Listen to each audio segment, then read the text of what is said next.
정치의 겉과 속을 들여다보는 정치온 시작합니다. 오늘은 김상일 정치평론가, 강전의 국민의힘 대변인과 집중 분석해 보겠습니다. 어서 오세요. 안녕하세요. 이재명 정부의 첫 추경안에 대해 민주당에서는 국가적 위기 극복을 강조하는 한편 국민의힘에서는 호텔 경제학의 대국민 실험장이라고 비판하고 있는데요. 중독성 강한 진통제라는 표현까지 나왔습니다. 듣고 오시죠. 국민들도 원하고 있습니다. 다소 부채를 지더라도 재정을 풀어서 경기를 회복시켜야 된다. 이런 게 동감하고 있기 때문에 특별히 부채 문제도 크게 걱정할 필요가 없어 보이고요. 물가 문제도 그렇게 크게 걱정할 문제는 아니다. 이런 사실들을 아마 야당도 알 겁니다. 지금 이 경기 침체를 어떻게 극복할 수 있는 수단이 없지 않습니까? 사람이 굉장히 아픈데 지금 중독성 아주 강한 진통제를 썼거든요. 반짝은 경기 돌 겁니다. 근데 중독성이 너무 강하거든요. 뭐만 나쁘면 왜 돈 안 주지? 이게 포퓰리즘의 아주 전형적인 레시피죠. 돈 푼다. 이거 한두 달 갈 거거든요. 그러면 9월, 10월쯤 가면 야 그거 한 번 더 하자. 그때 좋았잖냐. 이런 식으로 계속 누적되면요. 그게 포퓰리즘이고 그게 중독 아닙니까? 네, 민생지원금 전 국민에게 15만 원씩 지급하고 소득 수준 등에 따라서 추가금을 지급하는 방식이죠. 이렇게 보편과 선별 지급을 융합한 방식 등을 담은 새 정부의 추경안 다음 주 월요일쯤에 국회에 제출될 걸로 보이는데 여야 협상이 잘 될까요? 잘 될 거라고 저는 생각합니다. 왜냐하면 지금 경제가 너무 어렵잖아요. 그것을 야당이라고 모르지 않습니다. 그리고 경기는요 원래 사이클입니다. 그래서 그때에 맞는 해법이라는 게 존재해요. 조정훈 의원이 사실상 모든 걸 인정했습니다. 유동성이 효과가 있을 것이고 경기가 돌 것이다라고 얘기를 했어요. 단 이것을 자주 쓰면은 이게 모럴해저드나 불감증으로 이어져서 중독성이 커질 수 있다는 것이 우려다라고 얘기했어요. 그러나 그거는 미래에 대한 우려예요. 그리고 저 같은 사람도 이전에 기본 재난지원금 그 보편지급 이런 거는 방송에 나와서 막 반대했던 사람이거든요. 근데 지금은요. 경기가 너무 어려워서 지금은 흑자도산을 우려해야 할 때입니다. 그러니까 어려운 기업이 어려워지는 게 아니라 잘 할 수 있는 기업도 무너질 수 있는 상황을 우려해야 되는 상황이에요. 그러면은 그 핀포인팅을 하는 어떤 경제 정책이라는 게 나와야 되는 겁니다. 경제 정책이라는 게 시도 때도 가리지 않고 지고지선하고 효과 만점인 경제 정책이랑은 없어요. 그때에 맞게 해야 하는 겁니다. 그러나 지금은 과거에 제가 보편적인 재난지원금 지급을 비판했던 사람이지만 지금은 돈을 풀어서 수요 창출을 하고 내수를 확충해야 될 시기다. 그거는 야당도 너무 잘 알고 있고 더더군다나 조정훈 의원처럼 세계은행에서 경제를 오래 했던 경제 전문가도 사실상은 인정을 하고 있다. 이렇게 보는 게 맞을 것 같습니다. 사실상 인정하고 있고 여야 협치가 잘 될 것이다라고 전망하셨는데 오늘 인터뷰 내용을 자세히 보면 조정훈 의원은 마약성 강한 진통제다. 또 송원석 원내대표는 사이비 호텔 경제학의 대국민 실험장이 될 것이다라고 비판했거든요. 그렇죠. 코로나 때 이미 여러 차례 지원금이 나왔었는데 그 효과에 대해서 의문점이 있기 때문에 이번에도 이것이 엄발의 오줌 누기 아니냐. 그리고 빚을 우리 후대에게 전가하는 것이 아니냐라는 이야기들이 계속 나오는 것입니다. 경제가 어렵다는 거에 대해서는 여야 없이 정말 다 같은 마음이라고 생각을 하는데 저는 그렇기 때문에 이번에 추경에서 이런 전국민 지원금이 나가기 전에 어떤 기준점을 만들어야 되는 게 아닌가라는 생각이 드는 거예요. 지표라든지 우리 국민들이 모두 납득하실 수 있는 기준을 설정을 하고 지금이 그 기준에 맞기 때문에 일단 이번에 지원금이 나가고 향후에도 경제가 좋아지지 않았을 때 이 지표 이하로 떨어졌을 때 다시 지원할 수 있다라는 형태로 기준점을 만들어야 되는 게 아닌가라는 거죠. 안 그러면 이번에도 저희 국민의힘에서는 나오는 이번에 지원금뿐만이 아니라 배드뱅크 설립해서 그 어떤 악성 채무들을 면제해 준다거나 이런 데에 들어가는 비용들이 당선 축하금이 아니냐라고 말씀드리는 것이 바로 이런 지점입니다. 내년에 지방선거가 있잖아요. 그러면 지방선거 이전에도 경제가 어렵다라고 이야기를 하면서 구체적인 수치 없이 또 지원금을 줄 수도 있는 것이고 그러니까 이런 형태가 반복될 수 있다는 것을 조금 아까 조정원 의원이 마약과 같은 같다라고 지금 표현을 한 것으로 보이는데 이러한 것들이 글쎄요 정말로 우리 후대에게는 너무 큰 빚이 된다라는 것에 대해서도 다시 한번 생각을 해봐야 될 것이라고 봅니다. 전 국민 15만 원은 넘어서서 일부는 그 50만 원까지 지급이 된다는 것에 대해서 비용이 일단 기초수급자 같은 경우에는 원래 나가는 비용들도 있거든요. 이게 너무 과한 것이 아닌가라는 생각들도 일부 국민들께서는 가지실 수 있기 때문에 국민들을 조금 더 설득하고 기준점을 제시하는 정부의 노력이 필요할 것 같다라고 생각합니다. 말씀하신 부분이요. 이 전국민 인생지원금 외에도 일부 소상공인들의 빚을 탕감해주는 부분에 있어서 그동안 빚 열심히 갚았던 사람 입장에서는 억울할 수 있지 않냐, 도덕적 해이가 발생할 수 있다 이런 부분도 있거든요. 그러니까 그런 부분도 시기와 때에 따라서 우리가 결단을 해야 될 때가 있는 겁니다. 지금은요. 아까도 말씀드렸지만 잘하는 사람도 무너질 수 있는데 그러면 잘하는 사람이 무너지면 그 기반을 다시 만드는 것 자체가 몇 배, 몇십 배의 노력이 듭니다. 소위 말해서 이제 흑자도산이라는 건데 그런 거는 막아야 되는 거예요. 그래서 이것을 지금 굉장히 적절한 타이밍이라는 거를 알고 있음에도 미래의 우려를 가지고 이것을 못하게 하는 것은 너무 과도하다라는 말씀을 드리고 그리고 이것이 계속 중독성 있는 어떤 모럴 해저도로 갈 것이다라고 하는 것도 국민을 너무 무시하는 거예요. 저 같은 경우도 비판할 때는 비판을 하거든요. 그리고 그게 비판이 먹힙니다. 그리고 연구소 같은 데서 보고서를 내요. 처음에 코로나 때 그 재난지원금을 지급할 때 KDI가 이 효과가 30에서 50%라고 낮게 잡은 것이 나왔어요. 근데 이것들이 발전합니다. 어떻게 발전합니까? 카드, 포인트 뭐 이런 걸로 주면서 소비가 더 많이 되게 합니다. 그러면서 그 다음에 행정학회나 이런 데서 보고가 나온 거는 또 70%에서 80%의 효과가 있다라고 또 나온 보고서도 존재합니다. 그러니까 30%에서 80% 사이에 뭐 이 편차는 있지만 효과가 있다는 걸 이야기하는 건데 수단과 방법이 계속 진화를 하는 거예요. 그래서 지금은 어떤 얘기까지 나오냐면 이것을 그냥 지급을 하면 행정 비용이 너무 많이 들어가니까 과세소득화 해가지고 지원을 하자라고 얘기를 해요. 일괄 지급하는 것이 행정 비용이 훨씬 덜 드니까 나중에 그 과세소득에 집어넣으면 그 비율에 맞게 과세 표준이 정해지면서 그만큼이 다시 국고로 환수되잖아요. 그러면은 지급하는 그것이 차등해지면서 우리가 나눠서 아예 지급하는 그만큼의 행정 비용은 줄일 수 있다. 이런 좋은 아이디어들이 굉장히 많이 나오고 있습니다. 그래서 우리가 일을 하면서 learning by doing, 그러니까 일을 하면서 배우고 누적되는 지식과 노하우가 굉장히 많이 쌓이고 있다는 점도 알아주셨으면 좋겠습니다. 점점 효율적인 방안이 나올 것이다 이렇게 전망을 하셨는데 이 효과 여부에 대해서 여야 전망이 엇갈리는 가운데 국민의힘에서는 법사위원장 자리를 요구하면서 이 원구성 협상을 선제 조건으로 내걸고 있는 거죠.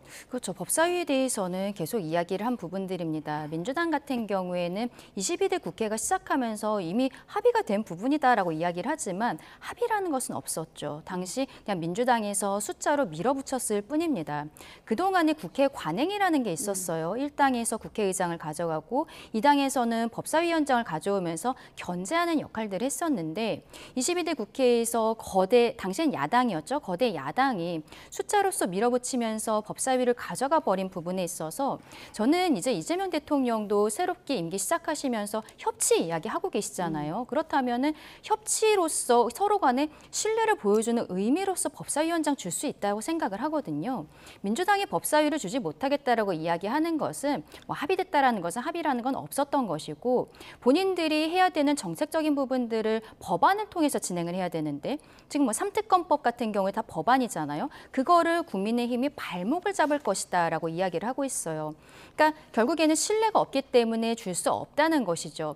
저희 국민의 입장에서는 이번에 만약에 법사위원장을 주게 된다면 뭐 정보위나 국방위 이런 데에 대해서도 위원장 자리를 줄 의향이 있다라고 말씀드린 것은 이번에 아무래도 이건 김병기 신임 원내대표의 의지가 좀 중요할 거라고 보는데 원내대표 선거 과정에서 법사위원장은 절대 줄 수 없다. 그때 서영교 의원도 후보였는데 마찬가지 얘기했었거든요. 권리당원들에게 좀 어필하기 위한 부분들이 아니었나라는 생각도 드는데 본인이 그런 이야기를 했기 때문에 지금 더 이것을 줄 수 없다고 생각하는 것 같아요. 그러면 저희 입장에서는 어떤 그쪽에 조건을 맞추기 위한 부분, 구실을 주기 위해서라도 다른 위원장들을 주겠다라는 얘기를 하고 있는데 서로 좀 대화가 되는 상황이 되었으면 좋겠다고 생각합니다. 사실 이게 도돌이표 같아요. 2년 단위 협상이다. 그러니까 민주당은 내줄 이유가 없다라는 거고 국민의힘에서는 그 사이에 정권이 바뀌지 않았냐. 또 민주당에서는 정권은 국민의힘 때문에 바뀐 것 아니냐. 이렇게 도돌이표로 반박하고 있는 것 같습니다. 근데 우리가 차분히 생각하면 민주주의란 무엇인가를 생각하면 되는 거예요. 민주주의는 효율적인 제도가 아닙니다. 그렇지만 효율적이지 않기 때문에 가장 안정적인 제도기도 한 것이죠.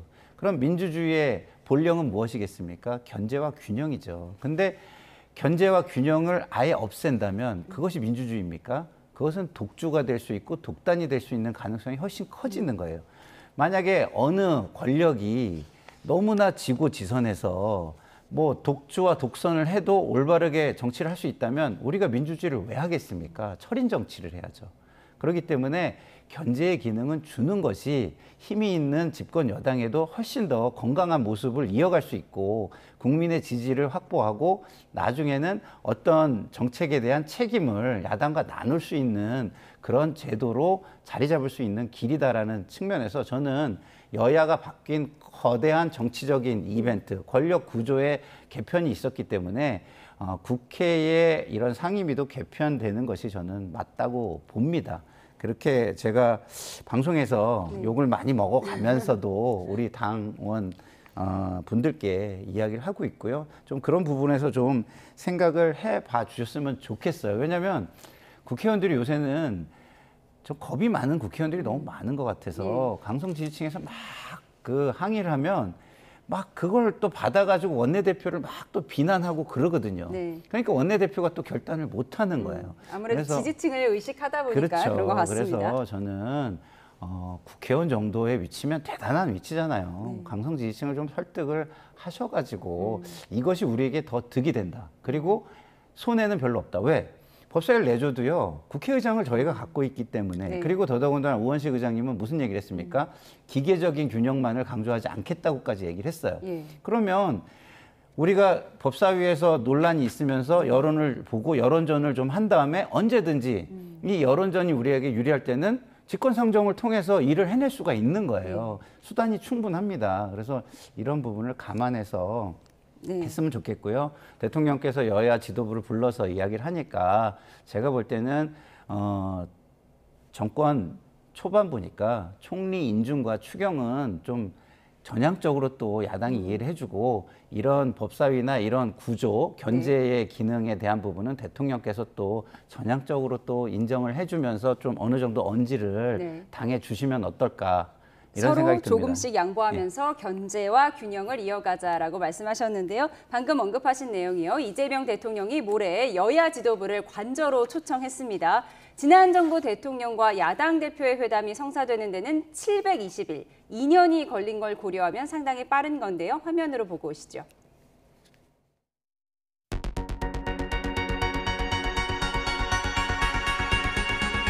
이재명 대통령과 여야 지도부들이 대통령 관저에서 회동을 할 예정입니다. 기타 의제 제한 없이 허심탄회한 대화를 나누겠다고 하셨습니다. 김민석 지명자가 해명을 제대로 못하고 있는 가운데 대통령께서도 이 사실을 직시하셔야 야당이 느끼고 있는 것들에 대해서 허심탄회하게 대통령께 잘 전달할 수 있도록 하겠습니다.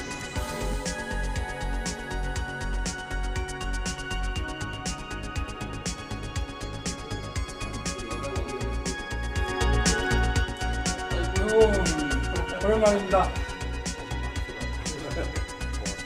저희가 오다 보니까 한 20분 정도 걸리는데 실제 여기 오는데 700일이 걸릴 거예요.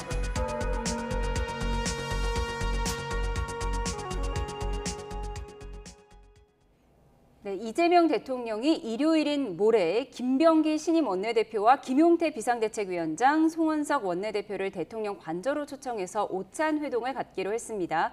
지난 정부의 윤 전 대통령과 이재명 대통령, 당시 민주당 대표였죠. 그렇게 만나는데 720일이 걸린 것과 비교하면 상당히 빨리 만나는 거다 이런 분석이 나옵니다. 맞습니다. 이거는 이재명 대통령께서 결단해 주신 것에 대해서 정말 감사하고 좋은 결정이었다. 칭찬할 수밖에 없어요. 사실상 취임 선서한 날에도 그날 오전 취임 선서하고 그리고 청소노동자들과 잠깐 이야기를 하고 그다음에 바로 야당 대표들과 오찬을 하면서 비빔밥을 드시는 모습들도 보였었는데 그때 야당 대표들이 한 명씩 마이크를 들고 뭐 축하드립니다 이야기를 하는 과정에 있어서 저희 당 대표와 그리고 또 개혁신당에 있어서도 조금 좋지 않은 듣고 싶지 않은 이야기들 한 부분들이 있었습니다. 서로 법 개정에 대해서 얘기를 했었죠. 그런 부분들에 대해서 이야기를 한 부분들이 있었는데 이재명 대통령이 어떻게 보면은 표정은 조금 굳어 있었지만 경청하는 모습을 보여줬었거든요. 그때 많은 국민들께서 이제 협치가 물꼬가 트려나 희망을 가지셨던 것이 사실입니다. 그런데 지금 해외에 나가 있는 상황에서 한국에 들어오면은 여야 원내대표들과 회동을 하겠다, 오찬을 하겠다라는 이야기가 들렸기 때문에 그러면 또 들어오면 언제쯤 하시려나 했는데 당장 날짜가 잡히는 거예요. 이런 속도감에 대해서는 정말 여야 없이 모두 환영을 하는 부분이고 그리고 여기에서 어떤 이야기들이 나올지는 아까 우리 평론가님 말씀해 주신 것처럼 아마도 김민석 후보자에 대한 이야기 그리고 추경에 대한 이야기 또 저희 입장에서는 법사위원장 자리에 대한 이야기들이 나올 거라고 생각을 합니다. 근데 지금 모습을 보면은 오히려 민주당은 계속적으로 강성의 모습을 보여주고 있지만 이재명 대통령은 대통령이 된 이후에 오히려 좀 중도 확장적인 메시지들이 나오고 있는 것이 사실이어서 그날 오찬 자리에서 좀 서로 간에 타협하는 모습, 협치하는 모습들을 보여줬으면 좋겠다라고 생각합니다. 야당에서 상당히 긍정적으로 평가하셨는데 우상호 정무수석이 의제 제한 없이 대화를 나누겠다라고 얘기를 했습니다. 그랬더니 김용태 비상대책위원장이 김민석 후보자 얘기까지 허심탄회하게 하겠다 이렇게 답을 했어요. 근데 그 얘기는 저는 좀 김용태 비대위원장께서 윤석열 정부 때를 좀 돌아보셨으면 좋겠어요. 그러면은 윤석열 정부 때는 도덕성 검증에서 완벽한 분들을 청문 후보로 내세우셨나요? 아니잖아요. 수많은 논란이 있고 반대가 있는데 다 밀어붙이셨잖아요. 심지어 어떻게 밀어붙였어요? 그 청문회 보고서 채택도 상관없이 그것도 기다리지도 않는 상황에서도 밀어붙인 건들도 심지어 있습니다. 그 정도로 독주하셨잖아요. 그러면 김용태 비대위원장은 지금 이번 정권이 인수위 없이 시작된 정권입니다. 도덕성 검증을 할 시간은 그렇게 충분하지 않았어요. 그러나 능력을 보고 선택을 한 겁니다. 그러면은 그런 부분은 좀 인정을 해주고 다음부터는 충분한 시간이 있으니 다음부터는 우리가 봐주지 않겠습니다. 그리고 국민의 기대를 그리고 우리가 전 정부에 우리도 잘 못한 게 있으니 이번은 저희가 타협을 해드릴 테니 다음부터는 도덕성 부분도 어느 수준까지 높여주세요. 이런 요구를 하면서 이야기를 한다면 국민들도 굉장히 그거에 대해서 그래 그럼 다음에는 인수위 못하는 게 아니니까 검증을 하니까 꼭 도덕성도 봐야 되겠구나 이렇게 동의해 주지 않겠어요? 근데 그런 것도 없이 본인들의 과거 이런 거 다 차지하고 그냥 공격을 위한 공격만을 하려고 이렇게 한다면 김용태 비대위원장이 젊은 정치인, 개혁을 향해서 나가는 정치인, 미래형 정치인으로 보여지는 이미지가 오히려 반감될 것이다 이런 우려가 듭니다. 국민의힘의 옛날을 돌아봐라 이렇게 말씀하셨는데 국민의힘은 긴급 의원총회까지 열어서 김민석 총리 후보자를 둘러싼 의문이 증폭되고 있다며 지명 철회를 거듭 촉구하고 있습니다. 한편 김민석 후보자 적극 해명에 나섰는데요. 오늘 라디오 인터뷰부터 듣고 오시죠. 제가 하다 보니 그 기간 동안에 경사도 있었고 결혼도 있었고 조사도 있었고 출판 기념회도 2번 있었고 그러면 대충 그 생각하실 수 있는 국회의원들이 그런 경우를 했을 때 하는 통상적인 액수가 있지 않습니까? 그런 것만 맞춰봐도 그게 그냥 맞습니다. 네, 그러면서 지난 2010년 민주당 최고위원으로 활동하면서 중국 칭화대 석사 학위를 받았다는 논란과 관련해 출입국 기록을 SNS에 공개했는데요. 국민의힘에서는 출입국 관리사무소의 원본이 아닌 편집된 거라며 신뢰할 수 없다는 입장입니다. 또 지진우 의원은 6억 원을 집에 쌓아두고 썼다는 것이 놀랍다며 공직자는 돈 인지 감수성 상실을 경계해야 한다고 비꼬았습니다. 과거 이재명 대통령이 장롱은 이자를 주지 않는다고 올린 글을 함께 올리기도 했는데요. 민주당은 주진우 의원의 재산이 많다며 되받아서 공격하고 있는 상황이죠. 국민의힘에선 그럴 거면 주진우 의원을 총리로 지명하란 얘기도 나왔는데요. 민주당 반응까지 이어서 듣고 오시죠. 윗물이 맑아야 아랫물이 맑은 법 아니겠습니까? 어저께 더불어민주당 정책위 의장이 인사청문회법을 바꾸겠다고 얘기를 했습니다. 이 정권의 문제 해결 방식은 한마디로 수 틀리면 압도적 다수 우위를 기준으로 해서 법을 바꿔버리겠다. 우리 당의 주진우 의원님이 검증을 충실히 하다 보니까 더불어민주당에서 주진우 의원님을 공격하기 시작했습니다. 어이가 없습니다. 그럴 거면 주진우 의원을 총리로 지명하십시오. 그중 가장 요란한 공격수인 주진우 의원이 국민적 질타를 받고 있기도 하죠. 일각에서는 주진우 의원을 차라리 국무위원으로 추천을 해서 인사청문회를 한번 해보자, 이런 이야기까지 나오지 않겠습니까? 네, 김민석 후보자의 해명 6억 원의 현금은 출판 기념회나 축의금 또는 부의금 등으로 설명이 가능하다, 이렇게 해명했는데요. 소명이 된다고 보십니까? 전혀 소명이 되지 않죠. 지난주부터 계속 의혹이 터져 나오면서 김민석 후보자가 일요일쯤까지는 국민들께서 모두 납득하실 수 있도록 글을 올리겠다라고 했습니다. 그때는 근데 중과세 부분이라든지 이런 일부의 자료들만 제출했었던 거예요. 기타 소득이라고 이야기를 하면서도 뭐 상을 당했다라든지 뭐 이 정도 이야기만 했었는데, 오늘에서야 이제 방송에 나가서 뭐 결혼식이 있고 뭐 상이 있었고 출판 기념회 2번 정도 했는데 통상적인 액수를 받았다라고 이야기를 하고 있습니다. 근데 우리 국민들께서는 국회의원들이 받는 이런 경조사나 행사에 있어서 비용의 통상적인 액수가 얼마인지 전혀 모르시는 거죠. 그런데 적어도 지금 주진우 의원과 저희 국민의힘에서 이야기하고 있는 8억 원 정도는 이것으로 모두 막았다라는 표현으로 보이면 이건 역시도 우리 국민들께서는 이게 통상적인 액수라고 놀라실 수밖에 없는 상황입니다. 그러면은 여기에 대해서 처음부터 본인이 어느 행사에서 어느 일정에서 어느 정도의 비용을 받았었는지에 대해서 구체적으로 말씀을 드린 다음에 방송에 나와서 저렇게 이야기를 하는 것이 순서가 아니었나라고 생각을 하고요. 그리고 이게 공직자윤리법 위반 소지가 굉장히 큽니다. 현금으로 가지고 있는 것도 재산 신고를 해야 되잖아요. 의원들은. 재산 신고를 할 때 제가 현금을 얼마를 가지고 있습니다라는 것이 포함이 되어 있어야 되는데 그게 전혀 없었다라는 거예요. 그러면 어떻게 보면은 지금도 장롱 안에 몇억 원이 있을지 모른다는 것이죠. 그리고 또 여러 가지로 생각을 해보면 이렇게 현금을 가지고 있으면서 왜 굳이 또 채무를 사채를 가졌던 것인가? 그러면 그 채무가 정말로 사실이 맞는 것인가? 이게 도돌이표처럼 돌아갈 수밖에 없는 것입니다. 저희 국민의힘에서 정말로 고구마줄기처럼 의혹들이 터져나오는 상황에서 계속적으로 질문을 하고 있는데 김민석 후보자 스스로가 이런 의혹을 증폭시키는 것이 아닌가? 정확한 자료를 제출해달라고 말씀드리고 싶습니다. 두 가지 말씀하신 것 같아요. 축의금, 부의금, 출판 기념회로 6억 원 정도를 모을 수 있느냐, 이것이 국회의원의 통상적인 금액인지 여부를 국민들이 공감할 수 있겠느냐, 이 부분 문제 지적하셨고, 그리고 그렇다 하더라도 재산 보유 현황에서 현금이 신고되지 않았다는 부분 지적하셨습니다. 어떻게 보세요? 두 개 다 저는요, 그것이 모범적이고 국민들한테 롤 모델이 되지 않을 수는 있으나 충분히 가능한 일이라고 봅니다. 경조사를 통해서 그 정도의 액수가 충분히 올 수 있고요.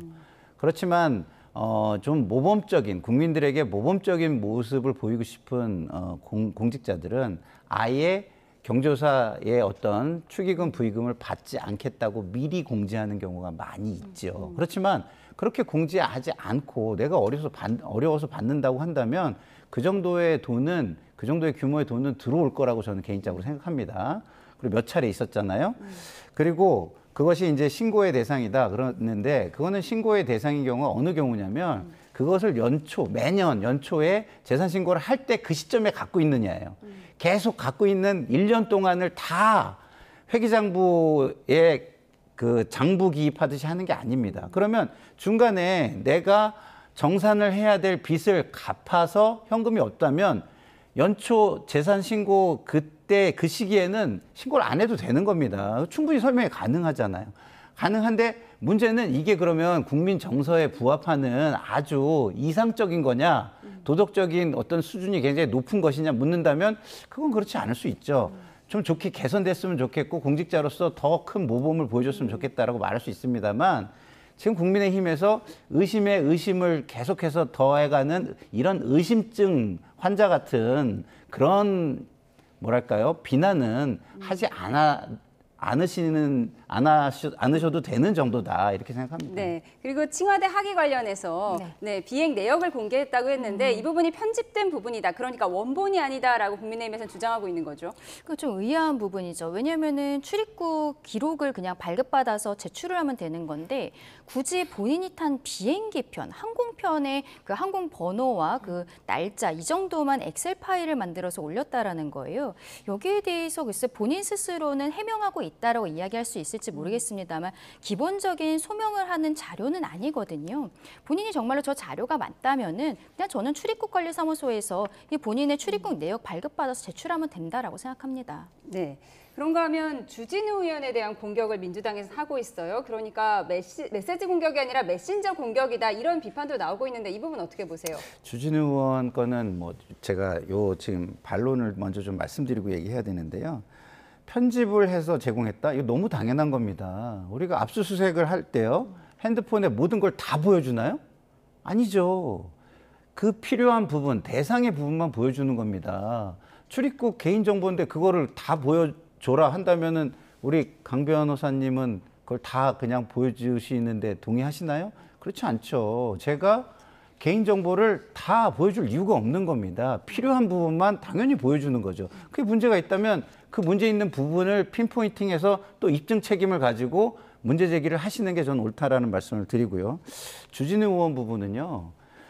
권력을 가진 사람이 그 권력에 대해서 문제 제기하는 사람 자체를 문제 삼으면 그것은 정말 그냥 손으로 입을 막는 것보다 더 무서운 입틀막이 되는 거예요. 그것은 해서는 안 되는 일입니다. 그래서 저는 이런 어떤 박선원 의원의 기자회견 이런 것들은 정말 잘못됐다. 권력이 그런 식으로 흐르면 그러면 누구든 공직에 대한 문제 제기를 하면 그 개인을 공격한다?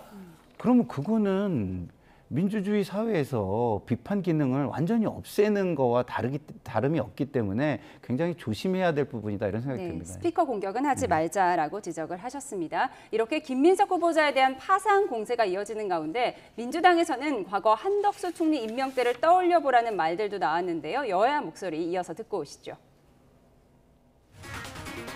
그 의혹의 수준들이 과거 한덕수 총리 임명 인사청문회보다는 훨씬 더 가벼운 것들이다. 그때 한덕수 총리는 자기 공직을 이용해서 뭔가 공직을 위해서 얻어진 경험을 통해서 자기 이익을 챙기는 일은 훨씬 더 부도덕한 일이지 않습니까? 그리고 논란이 많았음에도 불구하고 한덕수 총리 동의안을 우리 민주당은 당론으로 통과시켜줬어요. 한덕수 총리 때는 민주당이 요구한 자료 건수가 1000건이었습니다. 그런데 지금 김민석 후보에 대해서 우리가 뭐 과도하다 그러면서 낸 자료가 어제 제가 얼핏 봤을 때 뭐 2건이라 그러는데요. 국민의힘이 요청한 건 97건이라고 제가 들었고 네, 그런다고요. 자료가 2건 정도. 그러니까 1000건과 97건을 비교하시면 우리가 과도한 인사검증을 하고 있는 건 아니라는 건 아실 거고요. 네, 김민석 총리 후보자와 한덕수 전 총리를 비교하는 여야 목소리 듣고 오셨습니다. 이어서 국민의힘 이야기 해보겠습니다. 국민의힘 조기 전당대회가 가시화되면서 누가 나설지 관심이 커지고 있는데요. 조경태 의원에 이어서 나경원 의원의 목소리 듣고 오시죠. 혁신위원장 하라고 하면 하실 겁니까? 만약 당을 위해서 저보고 희생하라, 헌신하라 하면은 강력한 혁신을 위해서 저는 받아들일 용의는 있고요. 만약에 그것을 당에서 받아들일 용기나 그런 자세가 안 돼 있다면 과연 저한테 혁신위원장을 맡기겠느냐. 의원님 속으로도 나한테 맡기겠어? 이런 생각을 하고 계시는 것 같네요. 당대표 선거 출마하실 생각도 있으십니까? 좀 더 독하게 혁신하고 변화시키라 하는 그런 임무를 저한테 맡긴다면 제가 굳이 제가 마다하지 않고 당을 위해서 헌신할 그런 각오는 되어 있습니다. 이낙연, 손학규 이분들의 이름을 지금 언급하시면서 큰 집을 짓는 전당대회를 하자라는 말씀은 그분들도 좀 뛰어드셔? 꼭 후보로 뛰어드실지 어쩐지 잘 모르겠지만요. 예? 뭐 일단은 저희로서는 예. 그분들이 분명히 김문수 후보를 지지하셨거든요. 뛰셨죠. 왜 하셨겠습니까? 이재명의 민주당은 더 이상 대한민국의 미래를 책임질 수 없다고 생각하신 거거든요. 어허. 그렇다면 우리가 오신 분들을 예. 더 넓게 여는 역량 강화해서 네. 자, 보수가 더 실용적인 보수가 되어야 된다는 생각도 합니다. 네, 조기 전당대회 개최가 기정사실화되고 있는데 그럼 국민의힘 전당대회 8월쯤에 열리는 건가요? 만약에 최대한 빠르게 하면 8월에도 가능하긴 합니다만 일단은 혁신위를 띄우겠다라는 송원석 원내대표의 의지가 좀 보이고 있기 때문에 그 부분을 지켜봐야 되지 않을까 생각을 합니다. 일정상으로는 일단은 6월 30일까지가 김용태 비대위원장 임기가 만료가 되기 때문에 7월 1일부터는 송원석 원내대표가 당대표 권한대행이 돼요. 그러면 그때부터 이제 아마 혁신위가 시작되지 않을까 생각합니다. 그러면은 혁신위도 나름대로 구성을 하는 시간이 있을 것이고 그리고 어떤 방향에 어떠한 혁신을 할 것인지 그 로드맵이 나올 것인데 그 시간이 걸리는 부분들이 있을 거란 말이에요. 혁신위가 진행이 되면서 전당대회도 준비는 하겠습니다만 일정이 뭐 8월로 될지 9월로 될지 혹은 조금 더 늦어질지는 일단은 혁신위 인선이라든지 이런 것들을 봐야 되지 않을까. 그리고 하나 더 말씀드리고 싶은 것은 3특검이 7월부터 본격적으로 이제 가동이 될 것이기 때문에 그 과정에 있어서 당이 지금 전당대회를 치를 수 있는 상황이 될 것인가 거기에 대해서도 많은 분들께서 의문을 갖고 계신 것도 사실이거든요. 진행 상황도 봐야 될 것이라고 생각합니다. 예, 전당대회에 누가 나올 것인가? 나경원 의원은 김문수 후보 지지했던 이낙연 상임고문이나 손학규 전 대표 이야기까지 꺼냈어요. 가능성이 있을까요? 그러니까 본인이 당대표를 나오고 싶다는 이야기를 이렇게 하는 것 같아요. 모두 나올 수 있다. 그거보다는 그런 사람들까지 내가 나가서 받아들이는 실용적인 어떤 정당의 모습을 보일 수 있는 후보다라는 이야기를 미리 밑자락을 깔고 들어가는 것 같습니다. 그렇지만 나경원 의원이 보여줬던 지난 불법 계엄 사태에서 보여줬던 모습을 생각한다면 중도 확장력은 이미 잃었다는 것을 스스로 인정해야 될 것 같아요. 그리고 지금 김용태 의원이나 뭐 이런 분들처럼 미래에 가능성이 있는 아직은 이미지가 굳어지지 않은 사람들한테 기회를 주는 것이 그리고 국민의힘은 그런 사람들을 믿고 그리고 국민을 믿고 창조적 파괴에 들어가는 것이 살 길이 아닌가 저는 그렇게 생각이 듭니다. 탄핵 찬성했던 사람들이 당권을 잡아야 된다 그런 말씀이시죠? 그럼요. 네, 이런 가운데 일각에서는 국민의힘 전당대회가 내란 특검의 영향을 받을 수 있다는 분석도 제기되고 있습니다. 홍준표 전 시장이 연일 국민의힘 위헌정당 해산 가능성을 언급하는 것도 이와 무관치 않다는 목소리도 있는데요. 직접 들어보시죠. 일반인처럼 저는 체포해서 철저하게 조사하고 또 수사하고 잘못이 있다면 또 그게 응당 처벌하는 그런 모습을 보여야 된다. 내란 특검이 변수가 될 수 있다 하는 겁니다. 왜냐하면 위헌적이고 불법적인 그런 그 내란에 대한 특검이지 않습니까? 그렇다면은 혹시나 당내의 인사들 중에서 거기에 연관된 연루된 인사들이 있다면 아마도 당에도 큰 영향을 미칠 수 있다. 이것은 그 전당대회에도 영향을 미칠 수 있지 않을까요? 네, 오늘 국민의힘 의원총회에서는 계엄 해제 요구안 표결 당시의 상황을 복귀하는 등 내란 특검 수사 대비를 논의했다고 하는데요. 내란 특검에 대한 이야기는 홍준표 전 시장이 연일 제기하고 있는 위헌정당 해산 가능성에 대한 논의로 이어집니다. 들어보시죠. 홍준표 시장이 신당을 창당하려고 생각한다라는 거에 가장 큰 이유로 저는 들고 있는 게 민주당이 우리 당을 위헌정당 해산 신청을 할 수도 있다. 그 점을 항상 염두에 두고는 있습니다. 위헌정당 해산의 결론은 선고일 날 배지가 그 당에 있는 사람들이 다 떨어져요. 선고일 날. 전날까지 탈당한 사람은 괜찮아요. 그게 굉장히 중요한 포인트인데 그래서 홍준표 시장은 지금 감나무 밑에서 입을 벌리고 누워있을 가능성이 높다. 아마 제가 보기엔 내란 특검에서 여러 가지 혐의가 나올 거고 해당 의원님들 중에서도 제가 보기엔 혐의점이 발견된 분들이 몇몇 계실 거거든요. 아마 정계 개편은 없을 수는 없을 겁니다. 보수 네, 내란 특검이 전당대회의 변수가 될 수도 있다라는 조경태 의원의 주장. 그런가 하면 홍준표 전 시장이 위헌정당 언급하는 것은 다른 속내가 있다. 이런 분석들을 듣고 오셨어요. 어떻게 보세요? 그렇죠. 또 그 청년들과의 그 플랫폼에 있어서도 신당을 창당할 수도 있다라는 형태의 말씀을 남기신 적이 있기 때문에 신당 창당 설들이 계속적으로 나오고 있는 상황입니다. 그러면은 저희 국민의힘이 만약에 위헌정당으로 해산이 되었을 때 보수표들을 그리고 보수 지지자들을 본인이 만드는 신당으로 이렇게 끌어오려는 것이 아닌가 이런 이야기들도 나오고 있는데 저는 이건 너무 앞서간 이야기라고 생각을 합니다. 위헌정당 해산 심판 청구는 민주당과 정부에서 저는 할 거라고 생각을 합니다.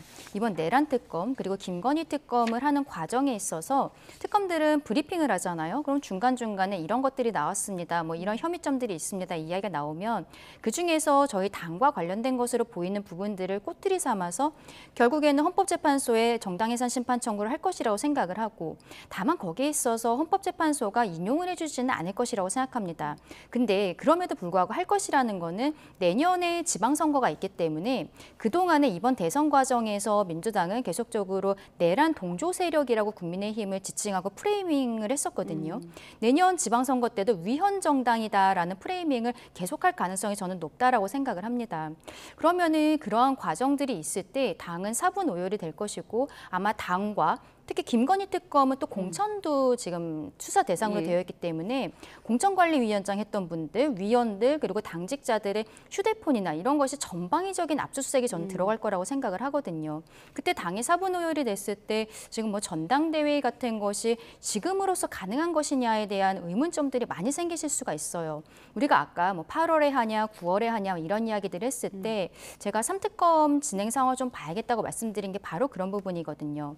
저희가 지금은 혁신에 대해서 방점을 두고 있는데 만약에 그런 압수수색이나 압박들이 들어왔을 때는 혁신보다 단합 이쪽으로 분위기가 흘러갈 가능성도 있겠다라고 생각합니다. 예, 그러니까 국민의힘 박상수 전 대변인이 홍 전 시장이 자꾸 위헌정당 얘기하는 것은 감 떨어지는 걸 기다리듯이 배지를 받아 먹으려는 것이다 이런 표현도 썼거든요. 그렇죠.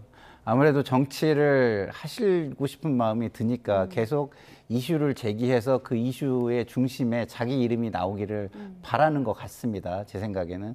그렇지만 그렇게 가서는 국민의힘의 미래는 저는 너무 어둡다 이런 생각이 들어요. 지금은요. 자, 이재명 정부가 들어서서 국정에 굉장히 탄력을 계속 받아가고 있는 상황입니다. 그런데 그런 상황 속에서 대통령께서 정쟁의 이슈가 될 만한 걸 서둘러서 할까요? 탄력을 받으면 받을수록 그것은 차분하게 하나하나 명분을 갖춰가면서 제대로 심판하는 길을 갈 겁니다. 이게 정쟁의 이슈로 국민들한테 떠오르지 않게 법 테두리 안에서 진짜 그야말로 깔끔하게 찍소리 못하게 이렇게 저는 심판해 갈 거라고 생각하기 때문에 만약에 이 국정 운영이 국민의힘에서 의해서 뭐 정쟁 이슈가 확 부각이 돼가지고 정쟁 이슈에 뛰어들지 않으면 안 되는 상황이 오지 않는 한 이런 이슈를 앞세우는 그런 상황은 저는 우리가 만들지는 않을 거라고 저는 생각하고 있습니다. 보수 재편의 움직임까지 짚어봤습니다. 지금까지 김상일 정치평론가, 강전의 국민의힘 대변인과 함께했습니다. 고맙습니다.